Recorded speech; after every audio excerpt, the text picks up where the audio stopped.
కదా నీ కథ ముగింపులేనిదై సదా సాగదా ఇదే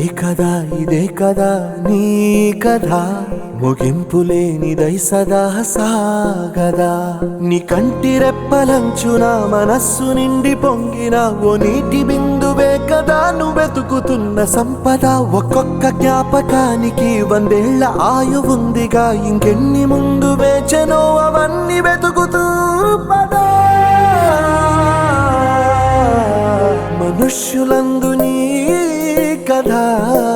మహర్షిలాగా సాగదా